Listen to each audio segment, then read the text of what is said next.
Hi guys! In this video, I'll be recapping 90 Day Fiancé The Other Way, Season 7, Episode 15.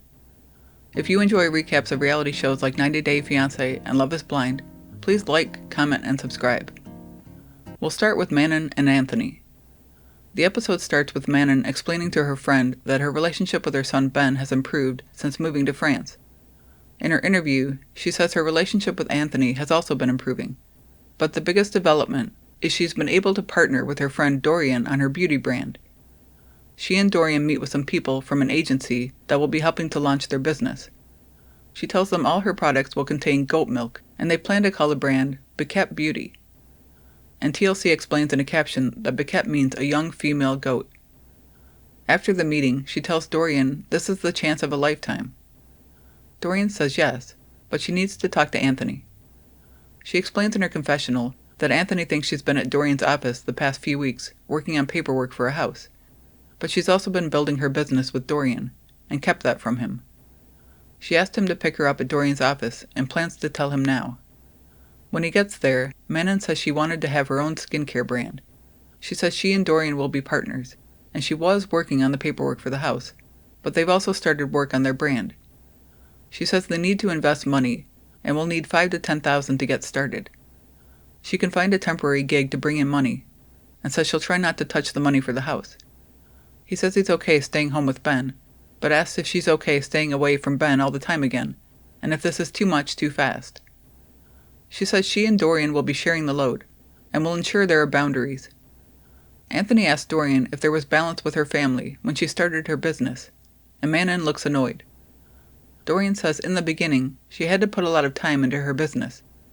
Manon starts to translate what Dorian said to Anthony, but he passively-aggressively tells Manon, "Okay, if I need your clarification, I'll ask." And she's like, "Okay, you understand French now?"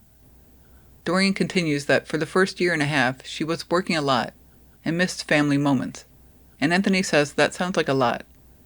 In his interview, he says he's upset Manon chose to tell him in front of someone, and he's waiting for an appropriate moment to discuss this private issue. But in the office, he tells her if that's what she wants, he'll support her.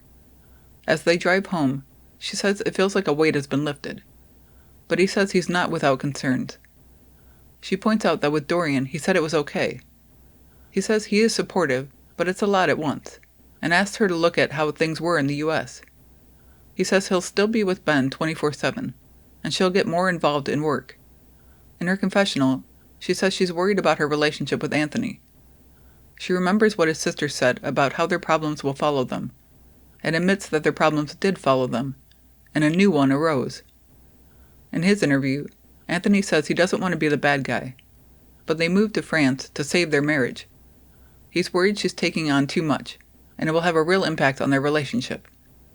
This is the first episode I've noticed Anthony getting passive-aggressive with Manon, and seeing that dynamic is interesting, since it's usually Manon instigating stuff. I think it's clear Manon will never change the business-oriented side of her, and they both just need to accept it or move on. I'm sure it's frustrating to move across the world to face the same issues they had in LA, but at least they're in France, and the backdrop seems a little nicer. Moving on to Luke and Madelein. They're still at the hotel for their upcoming wedding. Luke says they're going to meet with someone to discuss their investment property. Madelein is annoyed he planned the meeting for their wedding weekend, and yeah, I agree. She says she doesn't feel well. He suggests he could go to the meeting alone, and she tells him she's the boss and has to go. As they drive to the meeting, they have to stop as Madelein gets sick. Luke takes over driving, and she lays down with the pups, who try to comfort her. In her confessional, she says they've had unprotected schmex, and she's worried she's pregnant, and they're not prepared for it. People on these shows are always talking about having unprotected schmex, and then acting surprised when the inevitable happens. It's really scary, to be honest. When they get there, they meet with Jose, who is the engineer for the property they're investing in. In his interview, Luke says Guatapi is one of the most magical places he's been, and he told himself he'd retire there. It's also where he asked Madelein to marry him, and where their investment property will be. In Madelein's confessional, she says she's put so much work into this business, and it's been one of her dreams since childhood to own a property. After Jose leaves, they say how excited they are. But Luke springs a surprise on her, and says all the property will be in his name except one small lot, which will be in both of their names. She says that's not what they talked about, and they show a clip where Luke actually does say he's just having one lot put in both of their names. So I guess he was being consistent here. She says he changed his mind from what they agreed on, and tells him to F off, and walks away with the pups. In her interview, she says he's so selfish, and this project was her idea, and he doesn't want to include her in his future.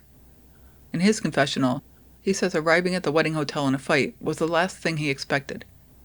For me, his comment was the last thing I expected, because this couple only fights. He wishes he could have expected her to behave differently, but says this seems to be a pattern. You think? In their room, she tells him she wants to have a conversation, and says 2 months ago she didn't feel good and wanted ice cream every day and had no energy. After not getting what she's saying for the longest time, he finally asks if she's pregnant, and she says yes. She says she's told him they need to be careful, and she has a test and throws a bag at him. This couple definitely shouldn't have a kid, so I hope she's not pregnant. It sucks if she told him they need to use protection and he chose not to. They seem to be on the brink of breaking up every day, so a child won't be a helpful addition to their mess. Hi guys, just a reminder to please like, comment, and subscribe. Thanks! Moving on to Jenny and Sumit. At the cafe, a customer asks for coffee, and tells Jenny he doesn't have cash, but wants to pay with something called UPI. And Sumit comes up with his phone and helps with this. In his interview, Sumit says they don't have a cash register yet, so his dad is taking care of cash payments, and Sumit is helping with app payments. Jenny serves 2 customers, and goes to get change from Sumit's dad. Then she gives the customers the money he gave her. Sumit's dad tells Jenny he doesn't have any change back, and asks how much she gave the customers, and she says all of it. He says she gave him 500 rupees, and he gave her change for 500 rupees, and yells that she hasn't been charging them anything. Jenny says that's why she shouldn't be up there dealing with money. In her confessional, she says she thought Sumit's dad was giving her back the change to give to the customers. And that's what I thought he was doing too. I'm not sure I understand why he'd give her back the exact same amount she gave him.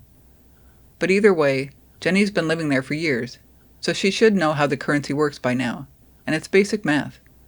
Sumit tells his dad he needs him in the kitchen, and his dad explains how Jenny didn't charge the customers, and Sumit tells Jenny she can do this simple task.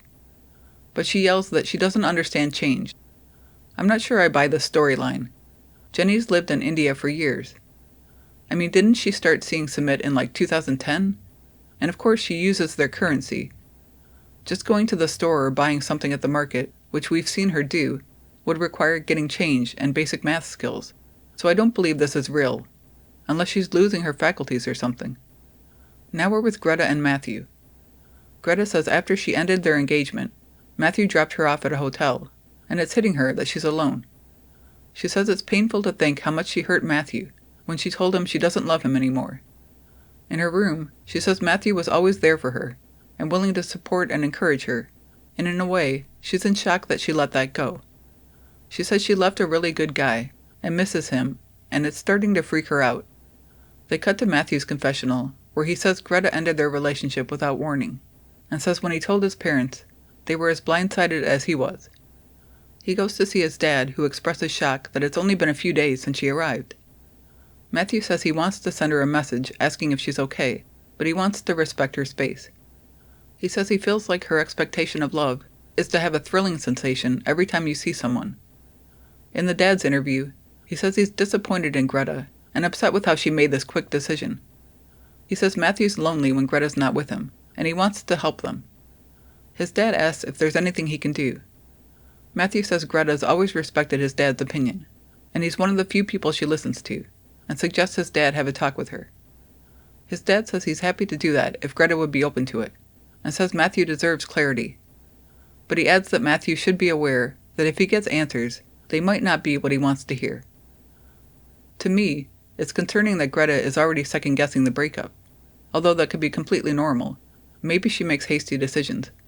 However, I also saw some red flags in Matthew's behavior initially, so I don't think she was wrong in questioning things.